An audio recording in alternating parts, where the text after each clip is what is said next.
Hello guys, welcome back to our channel.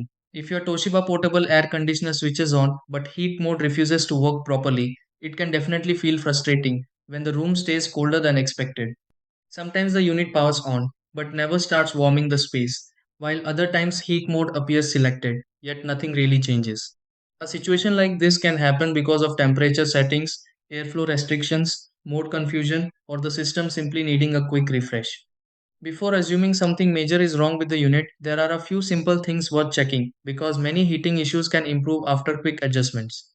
Let's go through several easy steps that may help fix a Toshiba portable air conditioner heat mode not working. Try these.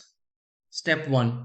Check the temperature setting on the Toshiba portable air conditioner and make sure it is set higher than the current room temperature. Step 2. Confirm the Toshiba portable air conditioner is actually placed in heat mode and not cooling or fan mode by mistake.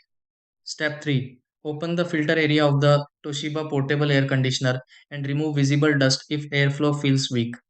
Step 4. Remove power from the Toshiba portable air conditioner briefly before turning it back on to refresh operation. Step 5. Keep enough open space around the Toshiba portable air conditioner so warm airflow moves properly through the room. Step 6. Test heat mode on the Toshiba portable air conditioner again and confirm warmer air begins coming through normally.